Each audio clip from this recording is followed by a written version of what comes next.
Kun raadiyoo daandii haqaati. Kun sagantaa raadiyoo daandii haqaati. Raadiyoon daandii haqaa sagalee hawaasa musliimaa bal'aati.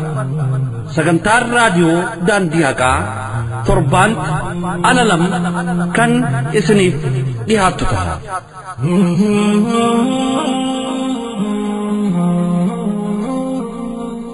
ربين سبحانه وتعالى قرآنك بجماع إساء كيف تكسر يريدون ليطفئوا نور الله بأفواههم والله متم نوره ولو كره الكافرون هو الذي أرسل رسوله بالهدى ودين الحق ليظهره على الدين كله ولو كره المشركون إفا ربي أمسو بربادو جن ربي سبحانه وتعالى قالوا ربي سبحانه وتعالى ورّي جبانوس إفا ربي كان إنما كالك إسيسا إنما إفت باسيسا آية برا كيست اللي ربي سبحانه وتعالى سورة توبة كيست أكزيلا يريدون أن يطفئوا نور الله بأفواههم ويأبى الله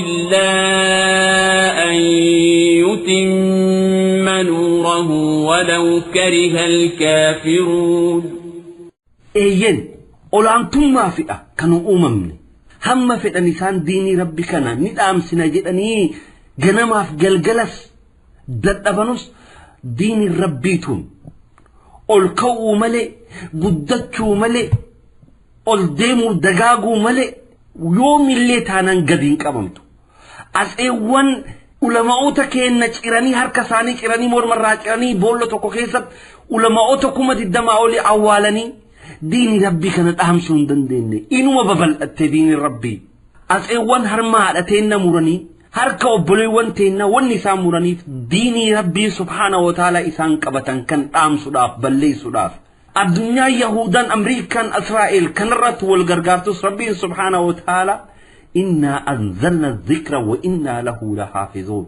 nuttu diini kana buuse nuttu tikfata jedhe jira rabbiin subhaanahu wa ta'ala diini kana isaan hammamillee dadhabanus balleessuuf yaalanus inuman taane akkuma rabbiin quraana isaa keessatti nuu ibse kanatti isaan balleessuudhaaf dhaamsuudhaaf afaan isaan of jedhanii balleessuudhaaf yaalii taasisu waajjira mootummaa keessa hijaaba uffattanii hin seenina waajjira mootummaa keessatti hin salaatina hijaaba uffachuun mankarareessummaadha salaatuun mankarareessummaadha sunna rasuulaa namni irratti mul'atu kun cufi mankarareessummaadha hawaasa keenya irratti miidhaaf rorroo isaan geggeessan rabbiin subhaanahu wa ta'ala quraana isaa kabajamaa keessatti بني آدم كان ونني أمميف مال وجدهم وما خلقت الجن والإنس إلا ليعبدون وتكا في اللي ينوم نجد ربين جني في إنس اللي إلا ليعبدون إبادة أكسان قدنوف ملك أكا نقبرنوف ملك يرو أما كانت ربي كيسا هنقبرين أجتشورا كراكمينو إبادة الرت دبرتين كنا كجاب نوفن غير كان سلان سنة كان قرن إبادة رات أبو رافي علين تاسفهم إن شاء الله إنجفنون كين كناف هواس المسلمة كافكبا بهائي هنجرتن وني نوم من إبادة كناف توه بيكني درجة جيم بكم جرت والجرميسني ديني كين أرت رورو نورت قاموتا موتما نورت أجامة مكان أفراق ولا تشوف يرو كموجا والإجارة والدمكسني كوركم جارسا جارتين تكا قدان هندم تكيسن لفاكها سنين جنة والدمكسا والروتات أسئوان تنقد ديني كين بليسون دندين علماء كين هر كساني كرامي هوان تين هر مساني مرمي هر علماء كين حقم بولو توكا كيست أولا مني ديني هر نوف باسن كان علماء كين موتمان أبايري نورا الأمسو يوم اللين دندو يهودان يوم اللين نورا dhaamsuun danda'u maal jennaan rabbii subhaanahu wa ta'aalaatu diinii kan buuse isattu tikfata nu immoo gahee nurraa eeggamu bahuudha qabna bakkuma jirrutti wal qindeessaa wal ijaaraa tokko taane kunoo tokko taane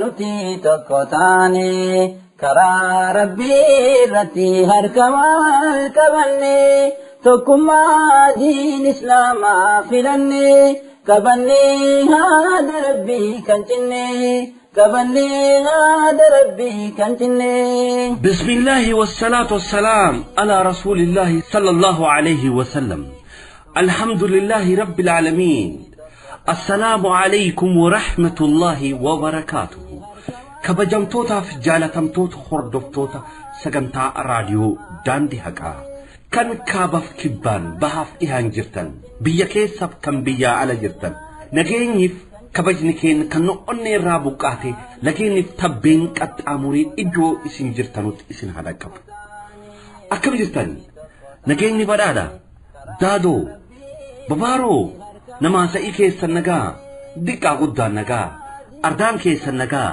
كأين كي سنغا مساجدون مدرسالين كي نغا مشايكون كي نغا أبوتين بيا نغا جارولين نغا يويا جني هركفود كن تنساس سغنتا راديو داندي حقاكوتا أفتمي توقفا أبريل كرانشان كما لما أفكرانشان إبلا تربا كما لما أفتربا جمال راكر دقدم جا كما توقف إب أفريد صدومي جا قويا أربيا يوكان قويا روبي إسنك تمساتونا تكما دين إسلام فلني كبني هذا ربي كنتني كبني هذا ربي كنتني دقيق فتوتا فردفتوتا كين سغنتاوان كين قويا رفتهن غمناف غمسي بيا كيسا بيا ألا أدوان جرا ولدتك انديسني سغنتاوان قويا رفتها دقيق فتوتا كين نبر باتي سوجن ولدتك أبني غمس تيدوت كينو سيني جرا نسيمتنا إفن نسيمنان وسنتمنا همت امرا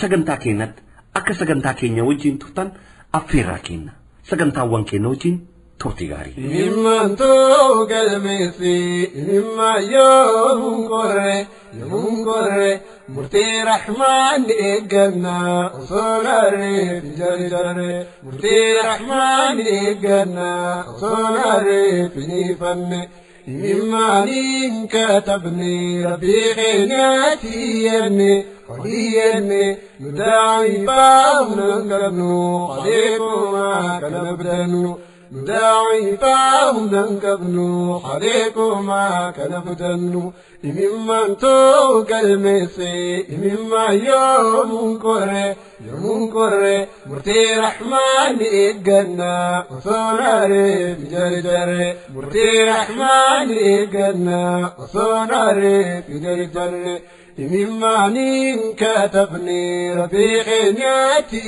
يني وليني نداعي فاهم ننكبنو خليكما كنبدنو نداعي فاهم ننكبنو خليكما كنبدنو كبجمتوتا دقيقفتوتا كينا أهالو مسينسا كينا قبت دبتشو يالين قاموني موتما إيرو عما كانت ديني ربين سبحانه وتعالى نوف بوسي إفا ربي كانت آمسو راف غنماف قلقلدت أباجرو نانو أورميا كي ستي سوچي وانچي چمون قيفة ماجو الحمد لله رب العالمين حواسني كينا يرو كمو الردم مكاجرة ودوان نمك قمتشيسان هدو تجرة حواسني دوران راديو بتتشودان راديو هرفاجر يرو أما كانت موبايلي جالاكسي بتتشودان سغنتا راديو دان دي حقا هردفو جلق أبيجرة ودوان كغمتشيسو obboleewwan humna qaban qarshii qaban hawaasa saanii baadiyyaa jiruudhaaf moobaayilii galaksii bituudhaan ergaa jiran obboleewwan biyya alatti argamtan galata qabdan ciminnaadhaan ammas irratti akka hojjettan waamicha keenyadha hawaasni keen akka inni dammaquuf itti bilbiltanii dammaqsiisuudha qabdan diiniin rabbii subhaanahu wa ta'aalaa armaan bahe kun nurratti dhaabbatee dhaloota dhufuuf immoo kufriin akka hin dabarreef abbootiin keenya diinii armaan nuu baasan kan حواسا كينا فلوتا أفوف إجولة كينا الآب أكيدا قل كل أهل السنة والجماعة أكد السفنو جباني هرطة والكبني حجتون نور رائك صدا وياني دا مردين تاو إلهي نتيسو متكان تاو تكيمو جرومي ملكي شهيدما يوكي مالتو بيكا ايتي بداغما إن شاء الله نمونا دينا الرأني برتن الرابرا بودكا زلقني خدينا جلدمتو كابيني وياني دينا فنتم سني قلبين يا دمالي dhaggeeffattoota hordoftoota keenya sagantaa keenya guyyaa har'aa keessatti qophii oduu biyya keessaaf biyya ala jirtu walitti qindeeffannee qabannee dhiyaannee jira akkasumas sagantaan kutaa janaazaaf qophiin qalamaa diraamaan wasiyyaa nuuf dhiyaattee jira qophii keenya guyyaa har'aa keessatti isin bohaarsaa barnootaalee adda addaa isiniif kennaa ni turra jennee nu dhufnee jirra hamma xumuraa sagantaa keenya nu wajjin turaan affeerra keenya sagantaa guyyaa har'aa qindeessee kan isiniif gaggeessu ana obboleessa keessan Hamzaa Booranaat sagantaan kun bareeddee qilleensa gubbaa akka ooltu gama teeknikaatiin kan nu wajjin tur obboleessa keenya Abul Khayr hamma xumuraa sagantaa keenyatti nu wajjin turaan affeerra keenya sagantaawwan keenya hunda dura kan dursu sagantaa oduutii sagantaa oduu wajjin turtii gaarii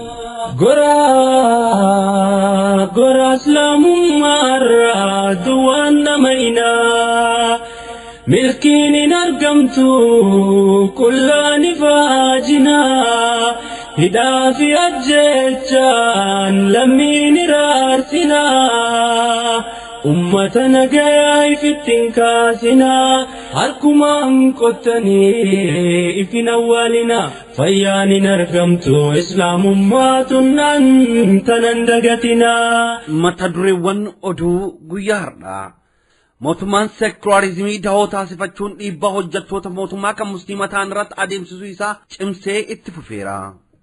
Magaalaa Laangee keessatti duulli nashiidaa raayyaa abbaa maccaa fi nashiidaawwan islaamawaa kamuu hin dhaga'ina jedhu cimee itti fufuun isaa beekame. Godina Harargee Bahaa aanaa Fadis magaalaa Facaaturraa obboleewwan hidhamanii turan hidhaa guyyaa 10 booda hiikaman. Magaalaa Dodolatti Ebla 4 guyyaa dilbataa barattoonni quraana haffazan eebbifaman. Godina Iluu Abbaa Booratti obboleewwan keenya sadii guyyaa wiixataa hidhamuun isaanii dhagahame. Sagantaan hundeeffama jamaa barattoota islaamaa aanaa Agarfat haala ho'aan geggeeffame. Majlisni naannoo Affaar shiira majlisota seenaan alaa Ahabaasha fashaleessuudhaan hooggantoota haarawaa mata isaan filatuun yaa'ee xumuruun isaa ibsame. Dhaabbanni muslimtoota Badr kan biyya alatti argamu murtii koreewwan fala barbaaddu hawaasa muslimaa ilaalchisee ibsa ejjennoo baase. Magaalaa Saandiyaagotti jama'aan muslimtoota Najaashii kan Saandiyaagotti argaman sagantaa deeggarsaa koree keenyaaf qaban irratti agarsiisan qopheessan. Amma oduu bal'inaan mootummaan seekularizimii dahoo taasifachuun dhiibbaa hojjettoota mootummaa kan musliima ta'an irratti adeemsisuu isaa cimsee itti fufeera. Naannoo Oromiyaa godina Harargee Bahaa aanaa Fadis magaalaa Bokkotti hojjettoonni mootummaa kan musliima ta'an hundinuu mudawwara uffatu salaatu fi nashiidaa raayyaa dhageeffatu kan dhorkaman ta'uu maddeen ni gabaasan. Namoonni kana raawwatan Al-Shabaab, Al-Qaayidaa fi Waabiyyaadha. Kanaafuu mindaan isinii hin kafalamu hojii irrallee ni ari'amtu jechuun kan sodaachifaman ta'uu maddoonni keenya nuuf gabaasan. Hojjettoonni mootummaas gama isaaniitiin nuti muslimtoota qulqulluudha malee dhaaba waballeessuuf deemu miti maqaan kun nuu hin malu mankarareessa nama amantii dahoo taasifatuun jeequmsa hawaasa keessatti kakaasuudha nuti amantiin keenya jeequmsa kaasutti nuu hin ajaju inumaa warroota jeequmsaaf dhaabbatan dura akka dhaabbannu nu ajaja salaanni soomannii fi akkaataan uffannaa keenyas dirqama amantii keenyaan nuti akka raawwannuuf ajajamneedha yoo hordoftoonni amantaa biroo waan amantaa isaanii calaqqisiisu raawwatan nuti maaliif cunqurfamna jechuun mormii isaanii dhageessaniiru. Bulchaa aanichaa kan ta'an obbo Abulwaasii qajeelfamni olirraa kan bahe waan ta'eef jaalattanii osoo hin ta'in dirqamaan ni fudhatu jechuun kan dhaadatan ta'uu isaanii burqaarraa dahaa nuuf gabaasaniiru. Akkuma beekamu mootummaan seekularizimii dahoo taasifatuun dhaabbilee mootummaa keessatti qajeelfama hojjettoota musliimaa irratti xiyyeeffatu kan hojii irra oolchaa jiru ta'uu isinii gabaasuun keenya kanaan duras ni yaadatama. Godinuma kana aanaa kana keessatti obboleettiin keenya waajjira mootummaa keessa jirtu hijaaba uffachuus dhorkamneerraa yoo uffannes mooraa waajjira mootummaa yoo baan waardiyaan wanta nuun seensisneef waajjira seenuudhaaf ofirraa baasuuf dirqamne jirra. Dhimmi kun bulchiinsa aanaa Fedisii fi waajjira nageenyatiin hoogganamee kan geggeeffamaarudha. Rabbiin akka nu farraju du'aa nuuf godha jechuun raadiyoo daandii haqaaf dubbatteerti. Hijaaba uffachuun dhorkamnee jirra. Hijaaba uffachuun mankaraartummaadhaa jaan. Waajjira mootummaa keessatti Ammas yeroo hojii mootummaatti tummaa fi amantaan garagara waan ta'eef ijaaba kana uffattanii waajjira mootummaa keessa teessanii nama keessummeessuun mankaraasummaadhaa jira. Bulchuma gaafaraatti qonni ulfaataa fi bulchaanaa fakkii. Fi kaabinootaa fi waajjira nageenyaa guututti. Ijaaba uffate waardiyyaan oliin naqu waajjira mootummaa keessa. Yoo uffattee dhayxellee guu achiin beeyse daleera dhaabbattee firraa baaftee seenta. Kanarraa kan ta'e dhiibbaan adda addaa kun nurra ga'uun isaatiis waan yaachisaadha. Rabbiillee akka nurraa wanta jiru waan nurra dhaabbatte. Oduma kanaan wal qabatuun magaalaa Bokkoo keessatti amantii Islaamaa gubbatti dhiibbaan guddaan kan gaggeeffamaa jiruu fi manneen amantaa kiristaanaa bataskaanaa fi masjiida magaalaa Bokkoo gidduu kan karaan qofa gidduu isaanii jiru yommuu ta'u manni amantaa kiristaanaa sagalee guddiftuu yookaan maayikiraafoona hamma barbaade yoo fayyadamus kan hin dhorkamne yommuu ta'u hawaasni musliimaa masjiida isa keessatti wanta barbaade yoo banu kan dhorkamuu fi kan gaafii gaafatus shoror keessa fi mankareessa jechuun kan sodaachifamuuf guyyaa salaata jumaaf sagaleen bataskaanarraa darbu akkaan kan isaan jeequu fi kuxbaa jumaata dhaga'uuf kan rakkata jiran ta'uu nuuf gabaasaniiru. Majliisonni seeraan alaa magaalaa Bokkoo sheeka gandaa gobboo maaliif mawliida hin kabajne jechuun kan hidhanii fi hawaasa gandaarraa adabbii qarshii 100 hamma 200 irraa sassaabuu isaanii maddeen eeraniiru. Bulchaa aanaa midhaagaa tolaa kan ta'e obbo Faisal Shaanqoo biyya keenya nuttu beekaa nashiidan raayyaa kan amantii keenya nu barsiisu kan misoomaaf nu kakaasu fi akkamitti akka hordoftoota amantaa biroo wajjin akka jiraan kan nu barsiisudha jechuun qajeelfamichi kan balaleeffatan ta'uu maddoon itti dabaluun nuuf gabaasaniiru. Akkasumatti immoo warri achi hin jiran naannoo maqaan kan miidhagaa hajaamu jira miidhagaa tolaa jennee jira. Kaanaa sana immoo ni jiran fakkeenyaaf raayyaan nama karaa isaadhaa wanni jira immoo dallaabee ati waa'ee jiruu wanni ka'eetu jira kan ka'eetu waa'ee raayyaa dhaga'uutu mankaraa isaa miti amantii ta'anii nageenya maqaa godhatanii warra biyya nama rabbaatu mankaraa isa malee jechuudhaan ni jiran aanaa sanis miidhagaa tolaa ni didee Kabar udah wan kami berpikir lagi perkara raya rakon kamu cincin universitas awanti kami nami kita rapat juga kawajan lagi kitanya Sagantaa terus mana barnoota Israel yang itu luar keren barnoota hari raya yang itu luar keren ini kawajan wadian wan bisa kerjaan tu bisa apa gitu nah kalau itu universitas dari saudara lagi dari sini angkat mati dari saudara ini. Kanuma wal qabatee godina Harargee aanaa Giraawatti bulchiinsi aanichaa obbo Bashir Amaanoo sababa jalabiyaa dhorkeef mindaan mootummaarraa isaaf dabalamu maddeen eeraniiru. Godinuma kan aanaa Maayyuu Muluqqee magaalaa Husee keessa musliimoonni mallattoolee islaamaa kanneen akka mudawwaraa jalabiyaa fi imaammata uffachuun dhorkamuu itti fufaa jiru jechuun jiraattotaa fi hojjettoonni mootummaa haala cinqaa isaan irratti gaggeeffamaa jiru nuuf gabaasaniiru. Hawaasni muslimaa aanaa fedhis tokkummaan ta'uudhaan waajjira bulchiinsatti argame namni abbaan dhuunfaa indaalee fufa jedhamuun beekamu kan hawaasa nashiida raayyamaaf dhageessan jechuun moobaayilii isaanii sakatta'aa fi hiisisaa ture akka hojii irraa ari'amu ijibbaata hawaasni taasiseen hojii irraa ari'amuu isaa maddeen keenya nuuf gabaasaniiru. Kanumatti aansuudhaan wanti takka jirtu namichi gaafatan abbaan bifaaraa kan mankaraa isaadhaa ramraa jedhamu namicha jallaa jedhamu. Ini salah satu namni wajib dia kan offer juga ayam saja manusia memerlukan itu wajib kita kali kurang juga kali nama jadi jawatan dari terbaik dari sana indala saja mu nanti kenal tenara kisi juga magala kan jadi sebenarnya tidak mau indala mereka magala kan tidak ada bukan sen manusia pun ada aku soal rumah buka yang itu dan aku menjadi itu bukan itu wajib kita akan juga anak seera dahoo godhachuudhaan magaalaa Fedhis keessatti qabeenya hawaasa muslimaa akka saamamaa jirus maddeen wal qabsiisuun gabaasaniiru. Odeeffannoo kana wal qabatuun guutuu godina Harargee baatti duulli barsiisa Abaashii babal'isuu mootummaadhaan kan cimee itti fufaa jiru ta'uu maddoon eeraniiru. Mootummaan barsiisa Abaashii babal'isuuf jecha nageenya da'oo taasifatuun muslimtoota maqaa Kawaarijaa, Salafiyaa fi Waabiyya jechuun kan hiraaraa jiru ta'uu oduu nu dhaqqabee inni ibsa. Gama biraatiin immoo raadiyoon daandii haqa haa galatoomtu haa guddattu haa dagaagdu dhugumaan haqa jirtu tamsaasa jirti bira dhaabbannaa akka raadiyoo gama tiiviirraan osoo nuuf darbe jechuun dhageeffattoon yaada kennataa jiru. waa'ee raayyaa gad fageenyaan bira dhaabbachuu kaasuudhaan gammachuuf jaalala araadaaf qaban ibsatan. magaalaa Laangee keessatti duulli nashiidaa raayyaa abbaa maccaaf nashiidaa islaamawaa kamuu hin dhagahina jedhu cimee itti fufuun isa beekame. naannoo Oromiyaa godina Harargee Bahaa aanaa Qarsaa magaalaa Laangee keessatti duulli nashiidaa raayyaa abbaa maccaa fi nashiidaa islaamawaa kamuu hin dhagahina jedhu cimee itti fufuun isa beekameera. magaalaa Laangee keessatti masjiida keessatti raayyaa abbaa maccaa hin dhageeffatina jechuun qaamonni mootummaa masjiida dhufanii maayikiraafoona Ebla 2007 masjiida seenuudhaan dhaamsuu isaanii isiniif gabaasuun keenya ni yaadatama. duulli hawaasa sodaachisuu fi doorsisuu abbootii taayitaa mootummaatiin kan geggeeffamaa jiru ta'uu maddeen nuuf gabaasaniiru. duula hawaasa keenya gubbatti aggaamame kana keessatti adda durummaan kan qooda fudhatanii jiran tokkoffaa Abdallaa Umar qaama nageenya aanichaa, lammaffaa Bayaan Bululoo kantiiba magaalaa Laangee, sadaffaa Aliyyi Mohammed Galmoo abbaa araddaa fi afuraffaa Ibrahim Aliyyee itti aanaa abbaa araddaa fi shanaffaa Musee namoota jedhaman yommuu ta'an namni Abdalla Umar, Bayaan Bulaaloo fi Aliyyi Mohammed jedhaman kallattiin diinal islaam balleessuuf hidhatanii ka'anidha jechuun maddoonni keenya nuuf gabaasaniiru. godina Harargee Bahaa aanaa Fadis magaalaa Facaatuu irraa obboleewwan hidhamanii turan hidhaa guyyaa 10 booda hiikaman. godina Harargee Bahaa aanaa Facaatuu keessatti basaasonni mootummaa hawaasa hidhaa fi roorrisaa akka turan isiniif gabaasuun keenya ni yaadatama.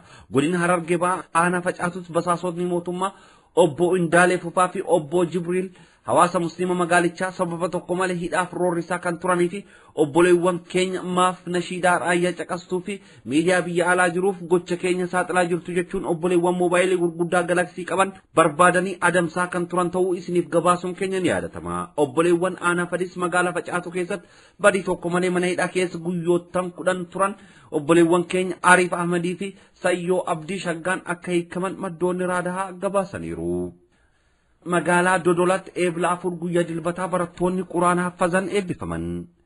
naannoo Oromiyaa godina Arsii Lixaa magaalaa Dodolaatti guyyaa dilbataa barattoonni quraana haffazan Kalwaa Bilaal Ibnu Rabaa irraa barattoonni dhiiraa 27 fi barattoonni dubaraa 3 walumaa galatti barattoonni 30 eebbifamuu isaanii maddoonni keenya nuuf gabaasaniiru. madrasaan Bilaal Ibnu Rabaa kan hundeeffame bara 2005 akka ta'e maddoonni wal qabsiisanii nuuf himaniiru.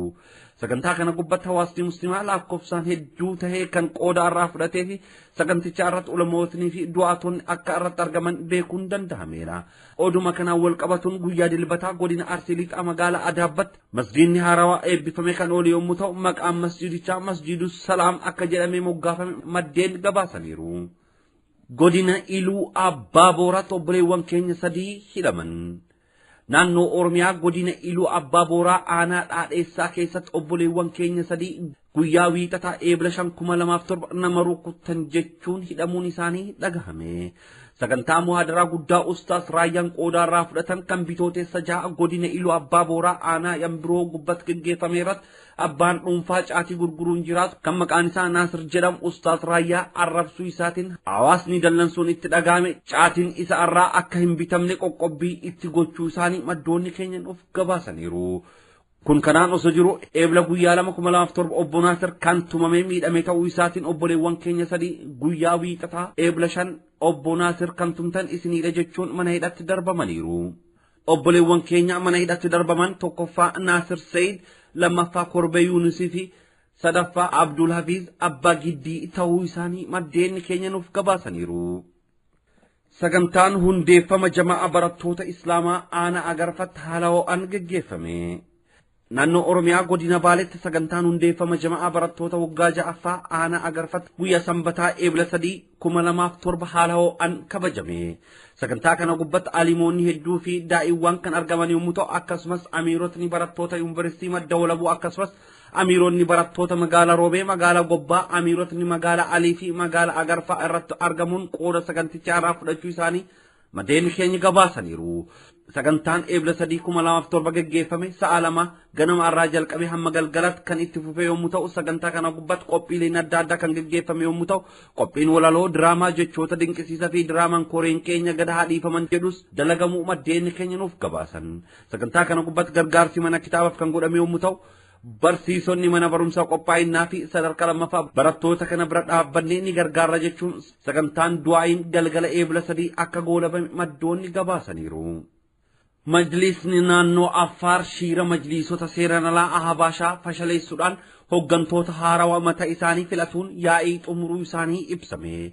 Majlisni federaalaa olaantummaa dhimmoota federaalitiin kuffifame majlisonni Ahabaashee haaraan muudamuun isaanii ni yaadatama. Kanuma irratti hundaa'uudhaan bakka bu'oonni majlisa naannoo Affaar kan Sheek Muhammad Darasaa waa biyya waan ta'eef nu wajjin hojjechuu hin danda'u jechuun bakka bu'aa biroo akka erganiif ajajni majlisota federaalaa irraa kan darbe ta'uu isiniif gabaasuun keenya ni yaadatama. Hooggantoonni majlisa naannoo Affaar ajaja majlisota seeraan alaa federaalaa irraa isaanii darbe kuffisuudhaan majlisni naannichaa akka duraan turetti kan itti fufee ta'uu kan beeksisee ture yoo ta'u majlisni federaalaas Sheek Muhammad Darasaa kan ajajaan buusuu hin danda'in waliigalteedhaan buusuuf yaalii taasisaa tureera. Majlisonni naannoo Affaar yaa'ii waliigalaa isaanii magaalaa Affaaritti taasisuun guyyaa wiixataa dhuma yaa'ichaa irratti hooggantoota haarawaa muuduun xumuruu isaanii maddoonni nuuf gabaasaniiru. Majlisonni seeraan alaa federaalaa Ahabaashota bakka buusuu barbaadus majlisonni naannoo Affaar yaa'ii waliigalaa adeemsan irratti shiira majlisota federaalaa kuffisuun ammas muslimtoota qulqulluu aqiidaa ahlus sunnaa hordofan muuduu isaanii maddoonni nuuf gabaasaniiru. Ulamaa'in Sheek Muhammad Zahab jedhaman majlisa federaalaaf kan muudaman yoo ta'u bakka bu'aa majlisa federaalaa taasifanii kan turan Sheek Muhammad Darasaa pirezidaantii mana murtii majlisa naannichaa taasifamuun muudamuu isaanii maddoonni keenya nuuf gabaasaniiru. Aalimni Sheek Ahmed Awsiyyee jedhaman immoo bakka bu'aa mana marii majlisa federaalaaf akkasumas pirezidaantii majlisa naannichaa ta'uun waggaa 20 ol kan tajaajilaa turan Sheek Ismaa'eel Abdallaan immoo bakka bu'aa majlisa federaalaa naannoo Affaar ta'uun muudamuu isaanii maddoonni nuuf gabaasaniiru. Hooggantoonni majlisa naannichaa kan hafan immoo bakkuma jiranitti akka turan kan taasifame yommuu ta'u shirri majlisota Ahabaashaa osoo hin milkaa'in hafuu gabaafameera. Majlisonni naannoo Affaar kanaan duras yeroo baay'ee walitti qabamu majlisota Ahabaashii kan balaleeffataa turan yoo ta'u leenjiin Ahabaashis naannichatti ifatti kan hin kennamne ta'uu ni yaadatama. Yeroo ammatti namni barsiisa Ahabaashii osoo barsiisuu naannoo Affaaritti argame kan hidhamu ta'uu fi majlisonni naannichaa fi hawaasni muslimaa wal wajjiin ta'uudhaan amantii isaanii kan eegaa jiran ta'uu gabaafameera. Dhaabbanni muslimtoota Badr kan biyya alatti argamu murtii koreewwan fala barbaadduu hawaasa muslimaa ilaalchisee ibsa ejjannoo baase. Dhaabbata muslimtoota biyya keenya kan Ameerikaa kaabatti argamu Badr International murtee koreewwan fala barbaadduu hawaasa muslimaa fi qabsoo nagaa hawaasni muslimaa biyyattii waggoota 3 adeemsaa jiru kan deeggaruu fi murtii koreewwan irratti darbu kan isaan bilisaan lakkisuu ala kamiyyuu kan hin fudhanne ta'uu ibsa ejjannoo baasan gubbatti kan ibsan ta'uu maddoonni keenya nuuf gabaasan. Ibsa ejjannoo bahee kana irratti qabxiilee armaan gadii tuquudhaan qabsoo nagaa kana kan deeggaran ta'uu beekuun danda'ameera. Tokkoffaa jiddugaleessummaan mootummaan amantii keessatti taasisaa jiru kan guyyaa irraa guyyaatti dabalaa jiru waan ta'eef hatattamaan akka dhaabbatu. Lammaffaa sochiin nagaa hawaasni muslimaa waggaa 3 adeemsisaa ture kan nagaa ta'ee waan argameef hanga dhumatti hanga gaafiin hawaasa muslimaa deebifamutti kan deeggaran ta'uu. Sadaffaa koreewwan fala barbaadduu hawaasa muslimaa kan qabsoo nagaa kana daandii qabsiisuun akka nagaan adeemsamuuf shoora guddaa taphatan kan hawaasni muslimaa harka ofiitiin filatee kan yakka tokko malee mana hidhaa keessatti hiraaramaa jiran mootummaan hatattamaan akka isaan akka gallakkisuu qabu ibsan. Badr International kanaan duras dhimma gaafii mirgaa hawaasni muslimaa biyyattii kaase ilaalchisee gaafiin hawaasa muslimaa deebii argatee mootummaa wajjin nagaan akka bu'uuf waltajjiiwwan adda addaa qopheessuun mootummaa wajjin marii taasisaa tureera. Haa ta'u malee mootummaan murtii bakka bu'oota hawaasa muslimaa lafa irraa harkisuun bakka bu'oota hawaasa dararuuf hiraaruu itti fufuu isaatiin gocha raawwatamaa jiru balaaleffataniiru. Marii qaamota mootummaa wajjin taasisaa turan irratti qulqullummaa koreewwanii qulqulleeffatuu isaanii ibsa ejjannoo kana irratti tuquudhaan mootummaan koreewwan kana atattamaaf bilisaan akka lakkisuu fi murtii kanaan alas hin fudhannu jechuudhaan ibsa isaanii keessatti tuqaniiru. Magaalaa Saandiyaagotti jamaan muslimtoota Najaash kan Saandiyaagotti argaman sagantaa deeggarsa koree keenyaaf qaban irratti agarsiisan qopheessan. Kaaba Ameerikaa magaalaa Kaalifoorniyaatti jamaan Najaash hawaasa muslimaa kan biyya keenya magaalaa Saandiyaagotti argamu wajjin ta'uudhaan deeggarsa koree keenyaaf qaban agarsiisuudhaaf sagantaa sadaqaaf tokkummaa qopheessuu isaanii maddoonni keenya nuuf beeksisan. Sagantaa kana irratti hawaasni biyya keenyaa kan naannawa sanitti argamu hedduun kan irraa qooda fudhate ta'uun beekameera. Sagantaa kana irratti obboleessi keenya Amiirri Jamaa Najaashii qabsoo nagaa keenya ilaalchisee ibsa bal'aa kan kenne yommuu ta'u maanguddoon saganticha irraa qooda fudhatan obbo Sa'iid koree keenyaa fi hawaasa roorrifamaa jiru hundaaf du'aa gochuu isaanii maddoonni keenya nuuf gabaasan. sagantaa geggeeffame kan irratti dhiiraaf shamarraan iddoo adda addaatti qoqoodamuun wal dorgommii ispoortii kan geggeessanii fi dhuma sagantichaa irratti ibsa ejjannoo qabxii 5 qabu baasuudhaan saganticha goolabaniiru. Ibsa ejjannoo baasan irratti dhiheenyatti koree keenya kan itti murteeffamuuf deemu irratti koreen keenya qulqullu ta'uun isaanii beekame bilisaan akka gannuuf dhiifaman guutuu biyyatti gaafii mirga gaafachuu isaaniitiin kan hidhaman hunduu hatattamaan akka hiikaman ulamoonni biyyaa baqatan hatattamaan furmaanni akka kennamuuf gaafiiwwan salphoo fi ifa tahan kan hawaasni muslimaa gaafate deebiin akka kennamuu fi qabsoon nagaa hawaasa muslimaa jalqabe hamma dirree injifannootti akka itti fufu jama'aan muslimtoota magaalaa Saan Diyaagoo fi Kaalifoorniyaa hamma dhumatti deeggarsa isaanii akka kennan mirkaneessaniiru. Qindeessummaa jama'aa Najaashitiin qophiin akkasii kun deeggarsa qabsoof qaban agarsiisu yeroo 5ffaaf akka ta'e qindeessitoonni sagantichaa beeksisaniiru. Dhaggeeffattootaaf hordoftoota keenya oduun keenya guyyaadhaaf qabannee isiniif dhiyaanne kana fakkaatu. Sagantaawwan keenyaaf wajjin turtii gaarii. Islaamummaa Rabbi file akkamiin diinni balleessa. Islaamummaa Rabbi file akkamiin diinni balleessa. Summii Yahuudaan facaafte babadhatte biyya keessa. Summii Yahuudaan facaafte babadhatte biyya keessa. Islaamni haa qarraan dheessu munaafiqaa duubadheessa. Islaamni haa qarraan dheessu munaafiqaa duubadheessa. Irratti obsaa badiisa hunduu garaa Rabbii dheessa. Nama islaamummaa tuqe Rabbiin amma barbaadeessa. Rabbiin kadhaa hin laafina yoomuu irkoon kenna isa. Rabbiin kadhaa hin laafina yoomuu irkoon kenna isa. Islaamummaa Rabbi file akkamiin diinni balleessa. Summii Yahuudaan facaafte babadhatte biyya keessa. Islaamni haa qarraan dheessu munaafiqaa duubadheessa. Irratti obsaa badiisa hunduu garaa Rabbii dheessa. Nama islaamummaa tuqe Rabbiin amma barbaadeessa. Rabbiin kadhaa hin laafina yoomuu irkoon kenna isa. Rabbiin kadhaa hin laafina yoomuu irkoon kenna isa.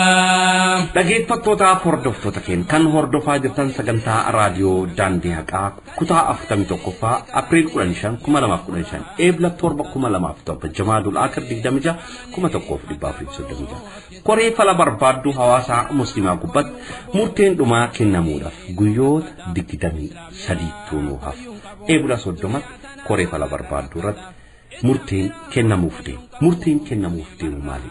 Rabbiin subhanahu wa ta'ala khayriin nuuf haa godhu. Murteen nuti eeguun koreen bilisaan gallakkisuudhaan filannoon biraa tokkos hin qeeballus hin dhageenyus. Koreen qulqulluudha.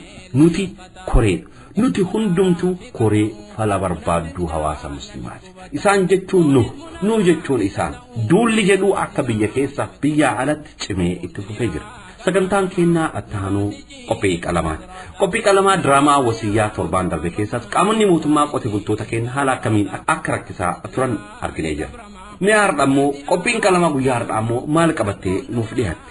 Qophii qalamaa guyyaa har'aa isiniif qindoofte wajjin turte gaarii. Wassalaamu alaykum jedhesiniin gahee galannee kan rabbiiti kan waliin nu gahee meeqa umriin dhumnaan addunyaarraa ka'e yaa rabbi mu'mintoota harkaa kan kee gahee yaa Allah nama diin keetii jecha bahe. Qophii qalamaa birri wanni rabbiin uume qalama ableen qalamaatis qalama dhugaa qalamaan deeggarree dhara qalamaan mormina kurfiin qalamaa torbaanitti al tokko isiniif dhiyaatti qabxiilee adda addaa of keessatti hammatti diraamaa walaloo asoosama walumaa galattuu hogbaruudhaan haasofnaa toltuu wal ajajnee hamtuurraa wal dhowwina kaayyoon keenya barsiisaa buhaarsu buhaarsaas barsiisu marti keenya reediyoo daandii haqaa haa caqasu.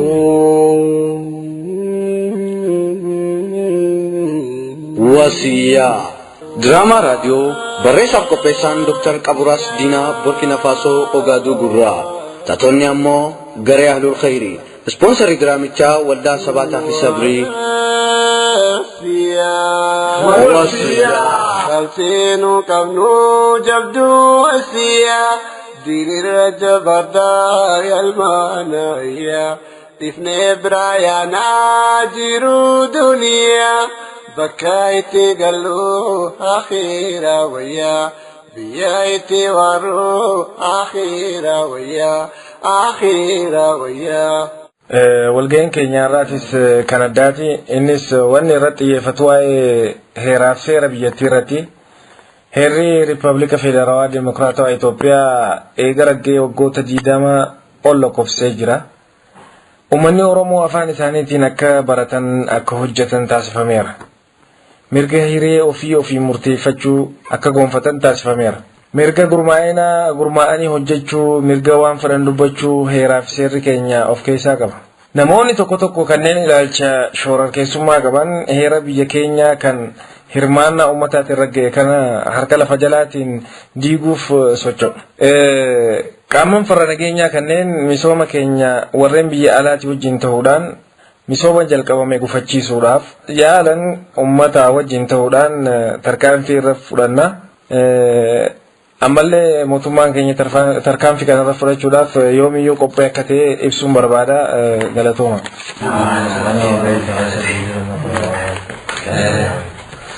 Walaal dhufnoo yeroo takka hundumtuu keessan hojjettoota mootummaati. Kanaaf waa'ee heera biyyattii hubannoo gahaa qabdan je'een abdadha. Kanaafuu amma carraa gama keessan dabarsinaa mee ati kadhaabbatu dura sirraa eegala. Herri biyya keenya kun bareedaadhaan natti fakkaata garuu waraqaa irratti hafe malee afadhaamee seera heera biyyattii faalleessu akkamitti baafattan. Seera farra shororkeessitootaa kan jettanidha.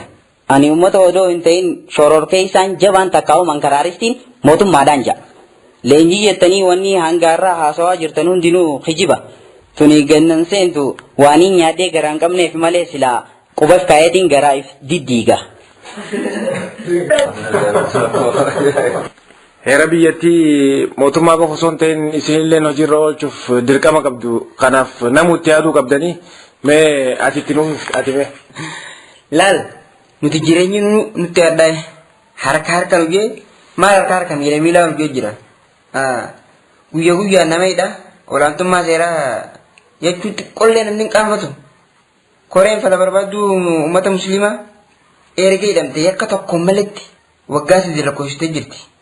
Ay addunyaa shororkeessaan abbaan nageenya shororkeessaa ajaa'iba. Koreen musliimotaa fakkeenya gaariidhaan akka beekamu hawaasa guutuuf beeka. Isaan uummataatu bakka buufate. Anuu filadheen jira. Namoonni gaafii mirgaa gaafatan ugguramaa yeroo olaantummaa seeraa jettan xiqqoollee hin qaanfatani. Kun olaantummaa seeraa sun ta'in gadaantummaa seeraati. Okay, hayyee ati fixattee mee ati itti fufi. Tore galatooma. Waa'ee seeraa gaafa dubbannu namni hedduun hubannoo hin qabnee jira. Seerri kan namootaaf bahe malee namni seeraaf waan bahe akkasitti akka fudhatu jira. Wanni beekamuu qabu nuutu seera fayyadama malee seerri ilma namaatti fayyadamuu qabu. Sababni isaatis ilmi namaa meeshaa miti. Namoota tokko maqaa seeraatiin yeroo baay'ee ni miidhamu. Wanti kun itti yaadamuu qaba. Hayyuu saayinsii hawaasummaatiin beekamu Soqiraaxas maal jedhee sitti fakkaate heerri tokko heera ta'uudhaaf fedhii uummataa guutuu qaba jedha. Heerri fedhii uummataa takka hussa fuudhuudhaa hawaasatti hojii walitti bu'u heera ta'uu hin danda'u jedha. Waa'ee sekularizimii fakkeenyaaf yoo fudhanne uummata musliimaa ta'u hordoftoota amantii biraatiin waa'ee amantii keessatti dhiisaa mana barumsaatti maal argu jettan kun safuu uummata Itoophiyaa wajjin waan deemu miti. Heera biyyattiitti wajjin heerri kun hojii walitti xiqqeessuun ulfaata. Maaliif fedhii uummataa biyya keenya waan hin guunneef jechuudha. Kana malees heerri biyya keenya akka jedhu namoonni tokko yakkamaan tokko sa'aatii 72 caalaa maneedhaa turuu hin qabu jedha to'annaa jala oole dafee gara mana murtii dhiyaachuu qaba.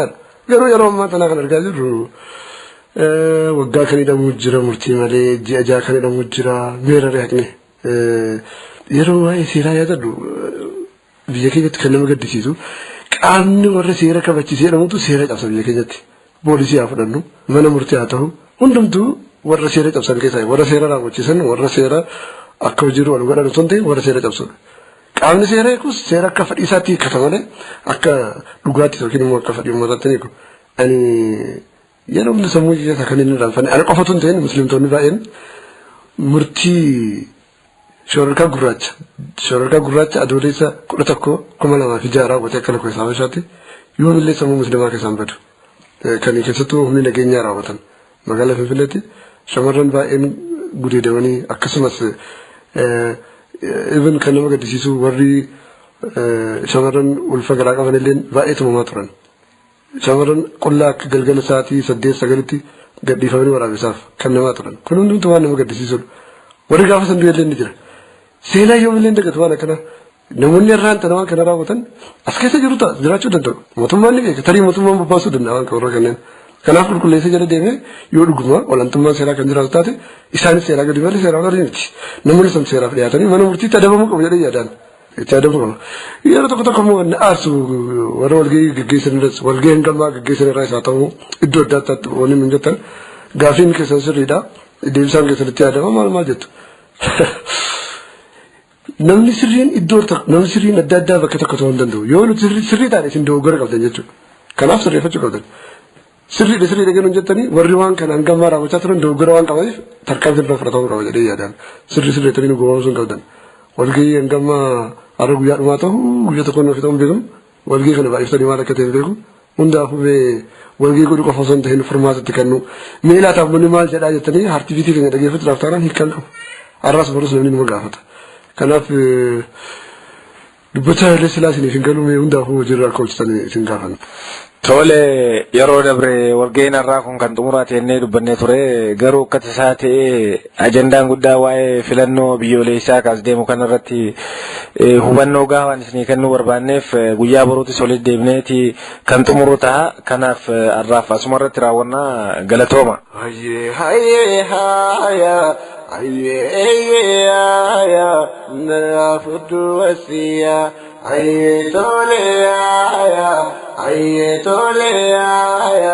لفلنا وسيا عيتوليا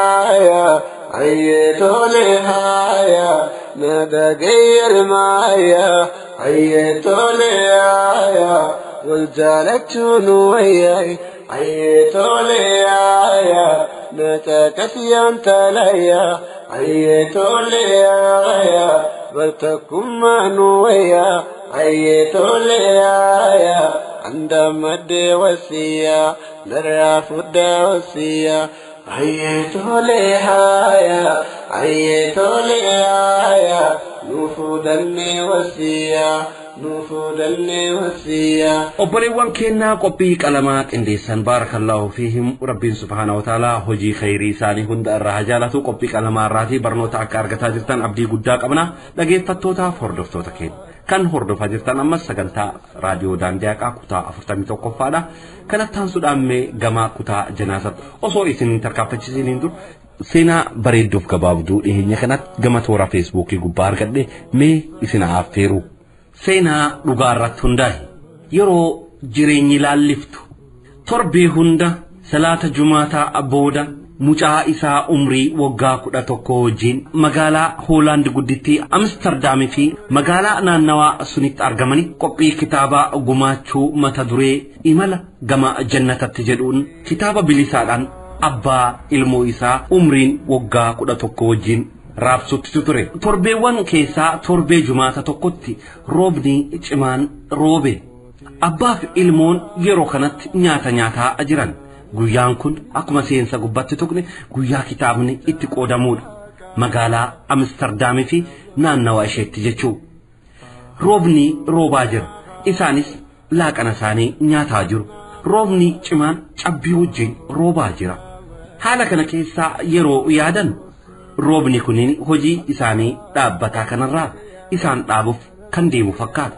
mucaan umriin isaa waggaa 11 kun qorra wajjin dhaabbachuudhaaf huccuu qorraa uffachuu jalqabe mucaan umriin isaa waggaa 11 kun eegii huccuu uffateen booda abbaa koo an qophii jira jedhee dubbatee gama abbatti abbichi haala satti taajjabuudhaan maaliidhaaf qophii kataate mucaa koo jedhaan yeroon kitaabota itti raabsinu dhaqqabee jira barra jedhaan abbaan abbichi haalli qilleensaa jiru jajjabaadha qorris jabaadha roobnis roobaa jira kanaaf bahuun hin danda'amu jedhaan mucaan ammas irra deebi'uudhaan abbaa koo namoonni gara ibiddatti osoo deemaa jiru qorri akka miidhan hojii keenyaa irraa nu dhaabuu danda'a abbaan qabbana kana keessa bahuun barbaanne mucaan garuu taa'uun dandeenye abbaa isaarraa eeyyama fudhatee naannawa sanitti namoota argamanii kitaabicha raabsuudhaaf qophaa'ee ka'e. Eeyyama abbaasaa ammas irra deebi'ee gaafate. Abbaan ammas qorri jabaa ta'uu hubate kun xinnoo eegiitti yaadeen booda eeyyameef. Mucaan kun hammamis umrii ijoollummaa gubbaa jiraatus qorra cabbiidhaan guutamee kan karaa Amsterdam kana keessa qaxxaamuruudhaan gama kitaabota raabsutti fiiguu isaa itti fufe. Garuu karaalee cabbiin guutame Amsterdam kana gubbaa namni tokkos irraa mul'atu. Akkuma ta'ee armaaf achi fiigee kitaabota harka isaa keessa jiran dhaqqabse. Kitaabni tokko harka isaatti hafte. Bitaaf mirga isaa ilaalus namni karaarraa mul'atu hin jiru. Karaa gubbaa jiruurraa harka mirgatti balbala dallaa guddaadhaan marfamee arge.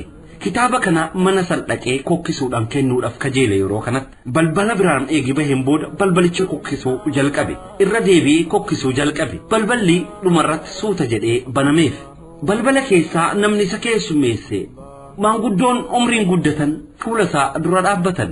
Maal si haa gargaaruu mucaa koo jedhanii haala dadhaba ta'e keessa taa'anii. Mucichis fuula isaa bashaasha guutuu bareedaa qabuudhaan fuula isaanii ilaalaa akkas jedhee. Waa hunda dura dhiifama naa godhaa.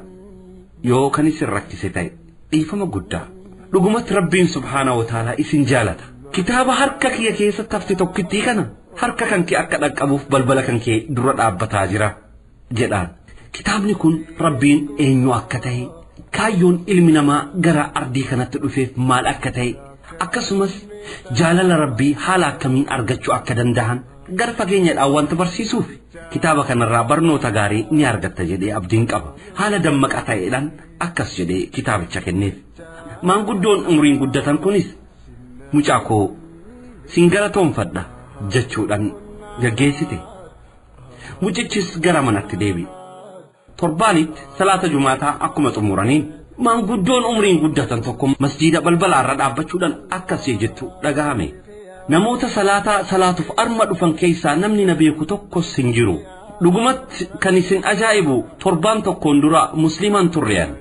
Guyyuma tokkos musliimani ta'a jedhee sammuu kiyya keessatti yaade hin beeku. Abbaan manaa koo akkaan jaaladhu ji'oottan muraasan dura ana dhiisee addunyaa kanarraa godaane. Addunyaa kana keessatti jiruun kiyyas natti dhiphatti. Adda kootti na dhiisee na biraa deemee jira. Wanni inni naaf dhiisee gaddaaf cinqa qofa ta'e akka fedhii kiyyatti osoo ta'e torbee jumaata darbe harkuma kiyyaadhaan of ajjeesuuf kutadhee murteesseen ture. Guyyaa xumuraa kootis jedhee murteesseen ture. Abdiin jiraachuu guutumaa guututti ana keessa bade.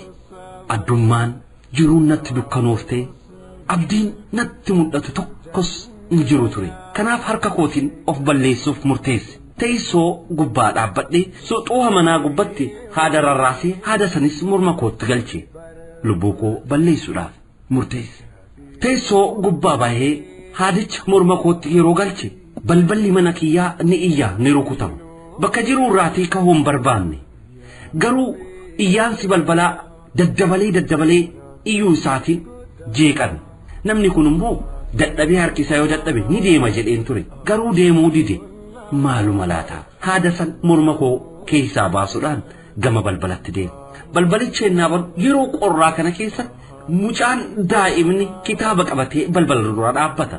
Fuuli isaarraa bashaasha bareedattu mul'ata. Wanta bareedaa kan natti himuuf dhufe fakkaata. Haasawni akka dammatti mi'aawan afaan isaa keessaa bu'u onnee kiyya keessa seenee ana tuqe.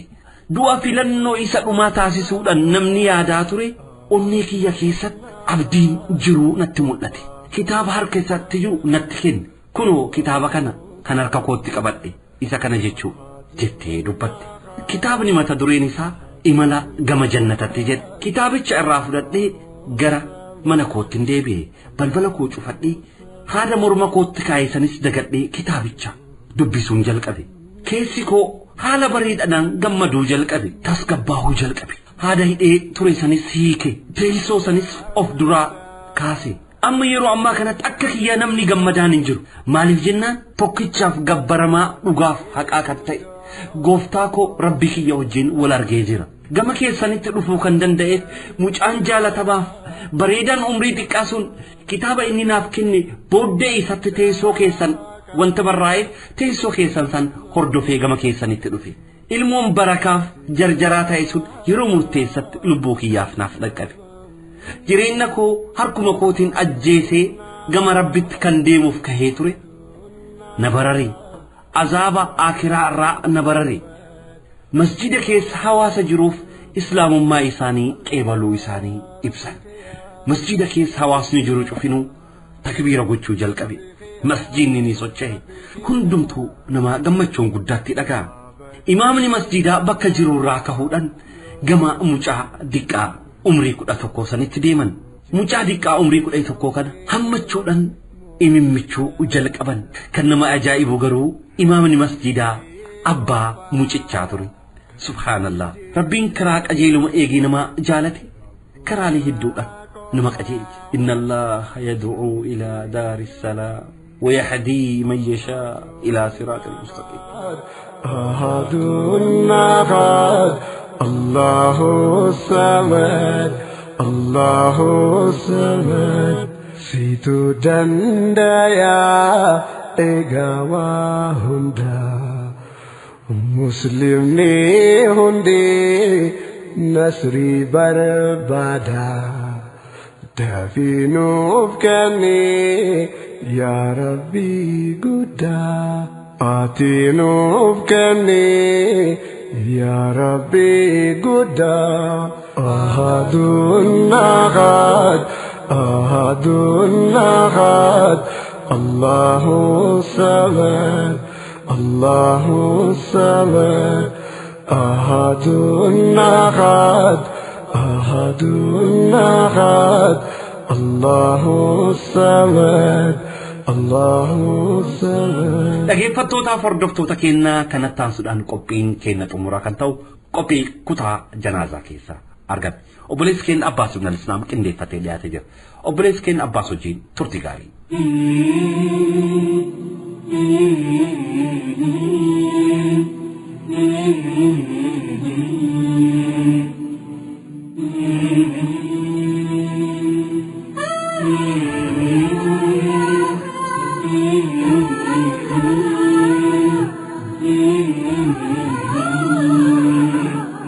السلام عليكم ورحمة الله وبركاته.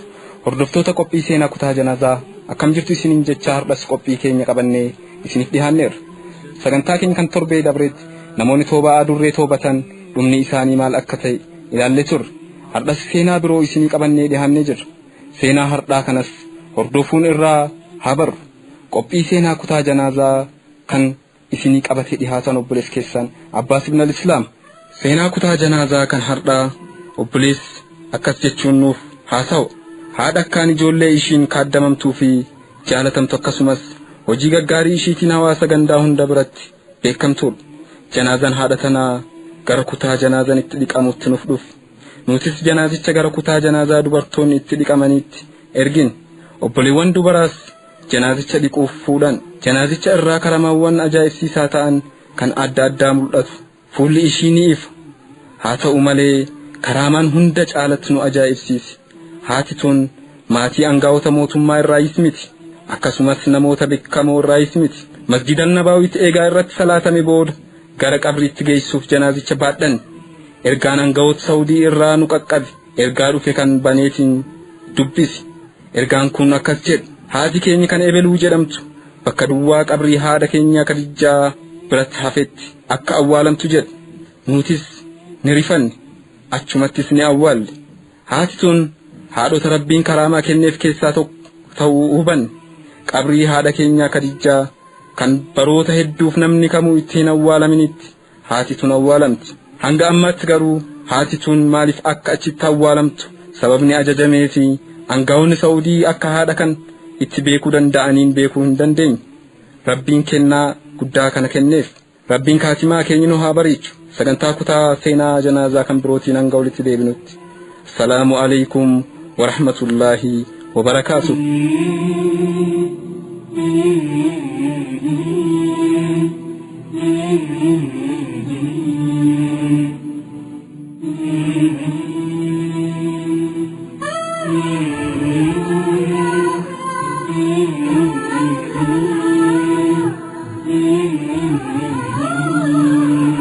إنا لله وإنا إليه راجعون كاتمان نما يرو أكرت بريدو أكمتي قلبي نما قمتي هاوانتين ربين كاتما ثاني أكستن وفابريجو إنا لله وإنا إليه راجعون وبليس كينا باس من الإسلام كتا جنازة نوف كنديسي نوف ديس جزاه الله خيرا لكن فتوتا فردفتوتا كين سغنتان كينا غياردا أبريل كوليشن كما لما فوليشن كبني سنك لأني كان فكاف سغنتا كينا غياردا أصو هنغولا بنين دور ما تدري وان ودو إسنا هذا جيسف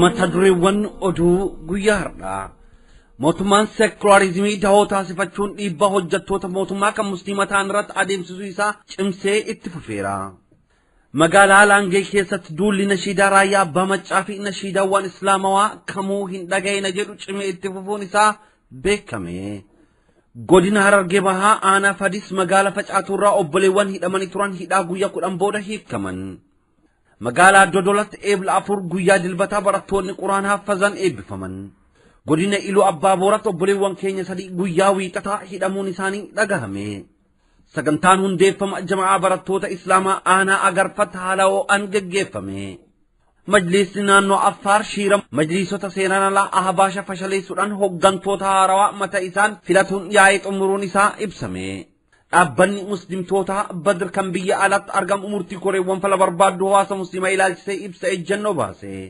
magaalaa saandiyaagotti jama'aan muslimtoota najaashii kan saandiyaagotti argaman sagantaa deeggarsaa koree keenyaaf qaban irratti agarsiisan qopheessan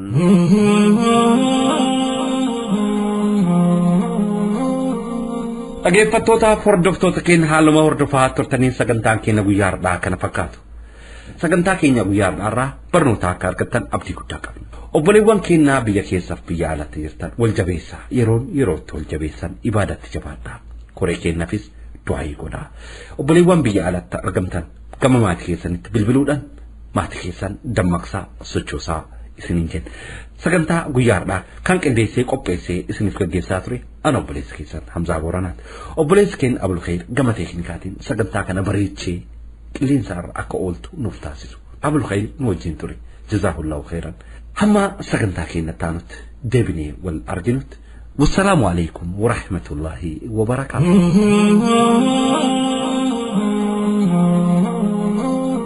الله الله يا ربي سنت عزيزي الله الله يا ربي سنت عزيزي يا رحمن الناس سنين وقمتشيسي وسما هندو لنسري دين قرسيسي الله الله يا ربي سنت عزيزي الله الله يا ربي سنت عزيزي